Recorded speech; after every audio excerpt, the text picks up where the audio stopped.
Hello, hello. This is Gerald Celente with Judge Andrew Napolitano, and how blessed we are to have the judge with us, because there's nobody in America with the authority and judicial background of Judge Napolitano to talk about the Constitution, the Bill of Rights, the Declaration of Independence, what they mean, what's happened to them, how he could get them back, and how it's going to affect us.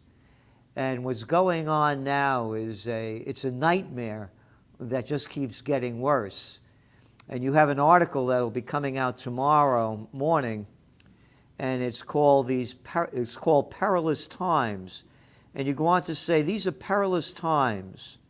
They are made worse by the government's political reaction to lawless behavior, which is a greater threat to personal liberty than the behavior it seeks to punish. And then you go on and you say, last week the feds obtained an indictment of 11 members of the Oath Keepers for their role in trashing the Capitol building and attempting to interfere with the functions of government on 6 January 2021. The evidence of their guilt of trashing and obstruction is manifest. The hooligans who invaded the Capitol were lawless by any rational standard. But did they really agree to overthrow the government by force? I mean, it's it's tough to say this with a straight face, except these 11 guys are sitting in a federal lockup somewhere, because the government, which did charge them with destruction of property and trespassing and all those low-level offenses that they also charged 750 other people with, they targeted these 11 and charged them with sedition. Sedition is a preparation for the of the use of force to overthrow the government, as if 11 people could overthrow the government, particularly in that environment. They weren't even armed. They had weapons with them, but they weren't even armed at the time that they entered the Capitol building. It's so absurd, and it shows the power that government has, Gerald, and how dangerous it is when they make prosecutorial decisions based on politics. Now, if you ask Nancy Pelosi or a bunch of liberal Democrats if these people planned to overthrow the government, they would say, throw the book at them. But if you look at this rationally and ask yourself, can you possibly conspire to do something that is impossible to do? It's impossible for 11 unarmed people in the midst of a mob of 750 others, 3,000 others. They've only arrested 750 to overthrow the government. It shows that they picked the most prominent right-wing militia group there and targeted them with a charge that could land them in jail for 20 years. My God. And it also shows what the government will do when they hate you, when their behavior is motivated on hatred and politics. It's wrong, and the case should be thrown out. I mean, the last time the government did this, it was to a group of militia in Michigan who said all kinds of threatening things. The judge looked at it and said, none of this is realistic. They can say whatever they want. Their thoughts and their agreements are protected by the First Amendment, and he threw it out. No, you can't say whatever you want. Those days are gone. You're censored on all of the media if you don't say what they want. You're blacklisted on all the major media if you don't say what they want. So you can't say what they want. And again, this is the beginning of what I was saying in your introduction about who you are, the authority that you have, the judicial authority, the knowledge that you have, and what they've done to our country. This is gone. There is no Constitution anymore. You're talking about that what happened on 6 January back then. How many people were killed? Well, 5 people died. The only person that was actually murdered was one of the demonstrators, totally unarmed, and she was shot in the neck by a Capitol Hill policeman whose name the government won't even reveal, and of course the government's not going to prosecute him. She didn't. Ashley Babbitt is her name. She didn't pose a mortal threat to anybody. No. She Yeah. didn't have any deadly weapon in her hands. She's a victim of homicide. Yeah. And they let that guy go, from what I Yes, understand. yes, they let him go. Yes, they did. And they won't give us his name. This is America? Correct. How about Correct. Amerika? They're spelling it wrong. It's the USSA. How dare that guy kill that innocent woman? And you look at that video clip, and as you well know, I'm no fan of Trump or any of this stuff, but the cops are there letting him in. Yes. Letting them in. And they're standing there with all their armaments right around them. Nobody was threatened. Look, this is even worse for the government. It's impossible, in my opinion, for them to prove that these 11 people seriously had a plot, seriously to overthrow the government by force. But they have other issues, and that is, I don't know if you saw Ted Cruz cross-examining the deputy director of the FBI about how many FBI agents were present in the mob. And of course, she, the deputy director, refused to answer. We know for sure that at least one FBI agent or informant was there, because the New York Times found this person and he shared his texts with the New York Times. We can conclude from the indictment for sedition against these 11 Oath Keepers, because it contains such incredible detail, Gerald, and because the detail goes back to the election in November, that there was an undercover FBI agent or an undercover cooperating witness surveilling these people for the 2 months preceding January 6th. Now, if that is true, what did the feds know, and when did they know it? And how and why did they allow the demonstration to happen? Why did the police let everybody in? And how many of the people that ran in were either cooperating witnesses or undercover FBI agents themselves? The government is going to have a very difficult time justifying its behavior to a jury if these 11 don't plead guilty. And I understand they're not going to plead guilty. They're going to force the feds to try them. And you go on in your article here to say how all this came about. And you begin with the history of the British monarchy staying on their inherited thrones is the history of the suppression of dissent. Well, the British king, Henry VIII, once made it a capital offense called high treason to make unwanted eye contact with him. And people were executed for that. The British government, the parliament, and the monarchs so abused the charge of treason, they basically used it to get rid of their political opponents and to silence all dissent. When Madison wrote the Constitution to assure that a president and a Congress couldn't manipulate the definition of treason, they put the definition of it in the Constitution so that Congress couldn't change it and the president couldn't change it. And what did the second president of the United States and the Federalist Congress, the big government Congress that he did, they wrote another law. And instead of calling it treason, they called it sedition. Yep. It was the Alien and Sedition Acts, and they made it a crime to speak maliciously of the government, and people were prosecuted for it, including a congressman named Matthew Lyons, who was the Ron Paul of his day. He went to jail for mocking the president's waistline because they considered that malicious comments about the government.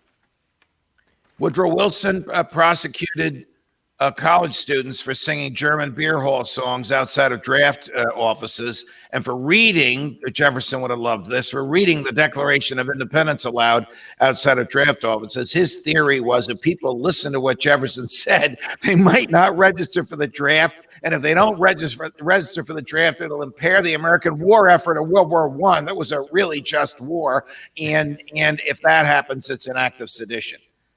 So they avoided what Madison prevented them from doing with treason by coming up with another variant of it. It's been called treason light, and that's sedition. That's the crime. That's the same statute being used against these 11 Oath Keeper members. You know, we touched upon this last week, and this really ties all into this and where it's going.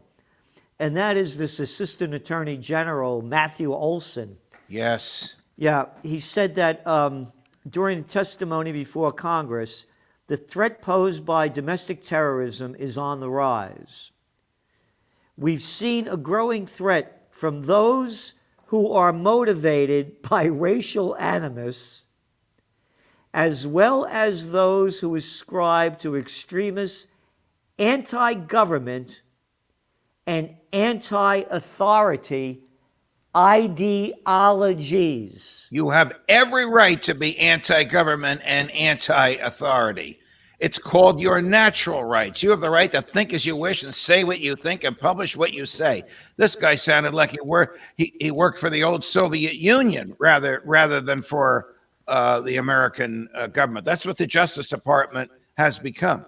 Look. Oh, and again, you're not allowed to have an extremist anti-authority, quote, ideology. Ideology. Wait a minute. You mean somebody's bullshit that I don't believe in? And how dare I be anti-authority? What authority? Who is the authority? You know who the authority is? I'll tell you who the authority is. Judge Andrew Napolitano wrote about the authority. It was called, who was that king you were talking about? Henry VIII. You got it.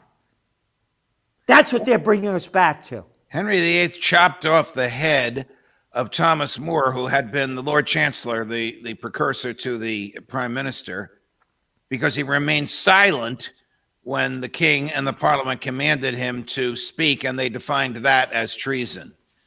So they really were, authoritarians, and that authoritarianism you see coming back here, and it's a political authoritarianism, Gerald. Remember the thousands of people that stormed the federal courthouse in Portland, Oregon in the fall of 2020. 200 were arrested. The next day, they dropped the charges against 100 of them. And the FBI said, we were caught up in the melee and we didn't keep good notes, so we weren't sure what these people had done.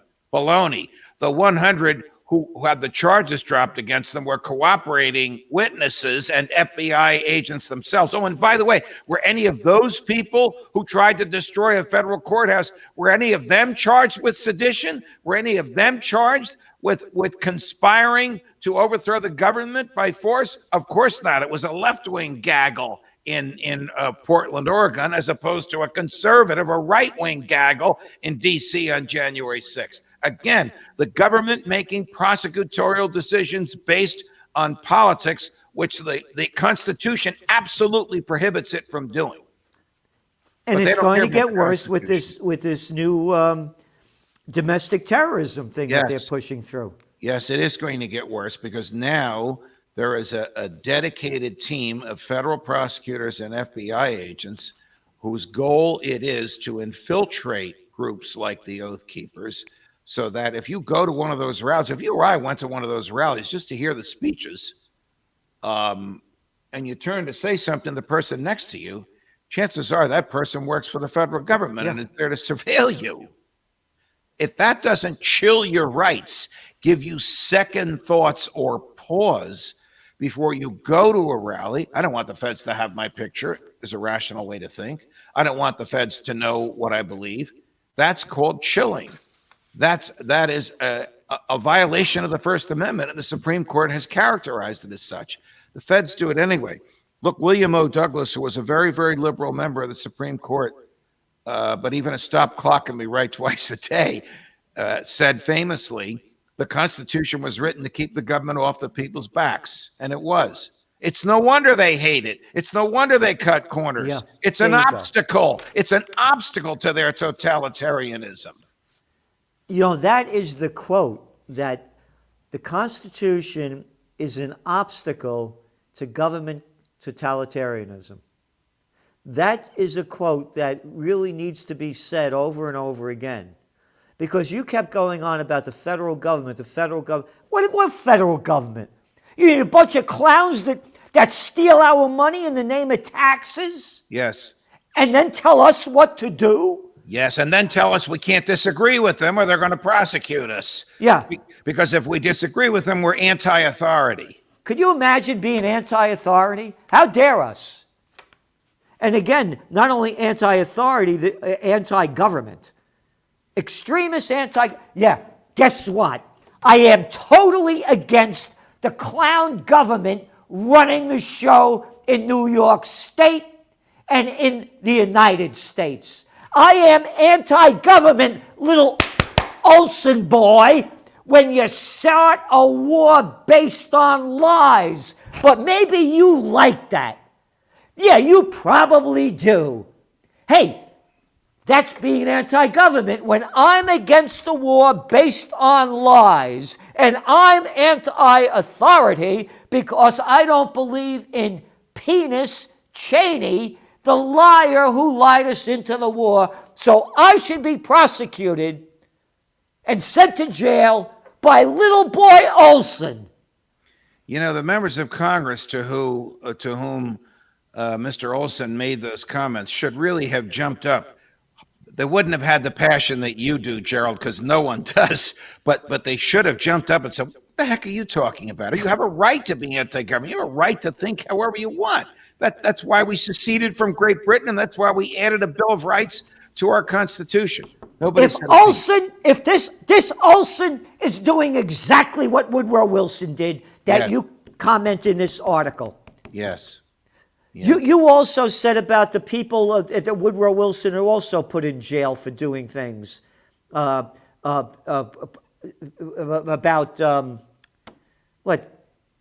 talking about singing a song. Oh, yeah, they were. Listen, Woodrow Wilson, before he was president, was the governor of New Jersey, and before that, he was the president of Princeton University. I'm an alumnus of Princeton University. Right. By the way, Princeton, to its credit, has stripped Woodrow Wilson's name from every public place on the campus. However, while president of the United States, he arrested and prosecuted Princeton students, his former students, because they had the temerity to sing German beer hall drinking songs outside of draft offices and, as I said, to read the Declaration of Independence. How on earth in America can it be a crime to read the founding document, which is the sheet anchor of our liberties, the Declaration of Independence? But Wilson did it, and sadly, Gerald, the Supreme Court upheld those convictions. Yeah. Again, this guy Olsen is a Wilson. Yes. Yes. And again, we have to be very, very wary of this. You know, we sometimes laugh about it as deathly serious because the people watching and listening to you and me now are in the group that the government, that the Joe Biden Justice Department, that this special bureau in the Justice Department will target. You got it. Here, most Americans, you ready? Believe U.S. democracy at risk of extinction. The majority of Americans now believe democracy in the United States is in danger of disappearing, according to a new poll. Just 26% of those surveyed said that they felt U.S. democracy would be secure for future generations, while 51% agreed with the statement, quote, U.S. democracy is at risk of extinction. An additional 23% said they were unsure, according to data from Schoen-Cooperman Research. Like I said, these are perilous times, and the government is making them worse. We might have an opportunity this coming November, which is just 10 months from now, to change the Congress. But it almost doesn't matter which party controls. No, it's a crime syndicate. It is. They are so into exercising power and staying in power, with the exception of people like Ron Paul and Thomas Massie and a few others. That's it. It's the same gaggle. It doesn't matter. Yeah. It's one big government party with a Republican wing and a Democrat wing. Yeah, Thomas Massie, again, he was at that conference that you and I spoke at with Ron Paul back in September of last year. On Labor Day weekend? Labor Day weekend, yeah. Yeah, and he was great, and I hear him out. He really fights and stands up for his rights. This is interesting, too. The headline news now is the Supreme Court judge, what's his name, Gorsuch? Right. He didn't wear a mask. That's all the news. Right, right. The news that other one, Sotomayor, Where she came up with numbers that she made up or she got them from who knows where. stupid, ignorant statement of over 100,000 children being, thrown into hospitals. Right. One moronic statement after another. Supreme Court orders and supreme jerks. And they focused only on Justice Gorsuch and the mask. Not wearing the mask. They can't stand him. A, because he was nominated by Donald Trump. B, because he is a libertarian. He's the only one on the court who is a libertarian and believes that our rights have meaning. And I don't agree with him all the time, but for the most part, my heart beams with delight at his, and he's a young man, at his presence on the court. But the media that is commenting about his mask, they're not going to criticize Justice Sotomayor because they agree with her, even if she does make things up. Again, make it up. Here's some quick data. Yeah. Less than 0.2% of COVID-19 deaths in the United States have been among children. That's according to the CDC. You ready? I know the numbers. As of January 2020 to January 6th, 2022, the grand total of 693 people between the ages of 1 to 17 allegedly died of the virus. The 1 to 17-year-old population, 74 million. So you're telling me that in each year, about 350 people died out of 74 million? Well, that is statistically insignificant. And now to throw more CDC data into it, 61% of the hospitalized were obese. So they had pre-existing comorbidities. And then you got this moronic Supreme Court justice throwing out this crap. And what happened? What did the Supreme Court do? They did what you said they were going to do 2 weeks ago, but they also had that provision in there. If you work for the, Right. They invalidated President Biden's workplace mandate. He had ordered that all employers of 100 or more people be fined $14,000 a day for every employee not vaccinated or not tested weekly. They threw that out. But because Justice Kavanaugh flipped and went to the other side, they upheld the president's order that if you work in healthcare and you work in a facility that receives federal funds, Gerald, that's virtually every healthcare facility in the land. You have to be vaccinated. No religious exemption, no moral exemption, no testing exemption. It's vaccinated or fired. They upheld that. How Justice Kavanaugh could have sided with Gorsuch and Justice Gorsuch and the others on Congress. The president doesn't have the right to make up laws on the employer mandate, but gone the other way that the president can make up laws on healthcare mandate. How he can do that is beyond me. Well, again, now if I were to call him a stupid, arrogant little moron, that would be domestic terrorism, according to Olson. So I won't call him a stupid, little, arrogant moron for voting like that.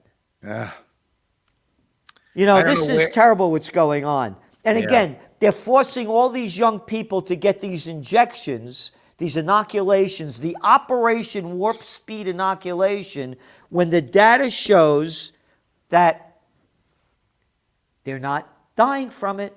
So why are you shooting them up? Because it allows the government to aggrandize power, which it will never surrender once this so-called pandemic is over. It's all about power. It's all about power and control and the march to totalitarianism. And the Constitution is only as good as the people in whose hands we repose it for safekeeping are faithful to it. And right now, there are very, very few that are faithful to it. A few members of the Supreme Court and a few members of Congress. That's it. Here's another quick one here before we go. Mistrust in political, media, and business leaders sweeps the globe. This is from Axios. It goes on to say that trust in government is collapsing, especially in democracies, according to a new global survey. They go on to say that government leaders and journalists are considered the least trustworthy societal leaders, according to Edelman's 2022 Global Trust Barometer survey of 35,000 respondents across 28 Gerald, countries. that means that used car salesmen have a higher degree of credibility than the people that run the government. And what they used to call journalists. Right. You can't make this up. No, yeah. A majority of people globally believe journalists, 67%, and government leaders, 66%, and business executives are, quote, purposely trying to mislead people by saying things they know are false or gross exaggerations. Wow. I have friends who are going to kill me. You also have to throw in their real estate agents. So real estate agents and used car salespeople They're better than the rest of them. are better than government officials and journalists. Judge. Only in America. Yep. Thank you so much for being on. And everyone, please do what you can to support us. And again, we have the Trends Journal and what all the judges doing. So thank you all for tuning in. And thank you, Judge Andrew Napolitano, the #1 authority, judicial authority in the United States that could talk about this with facts, data, and proof to where we are, how we got here, and what's next. Thank you, Judge. Thank you, Gerald.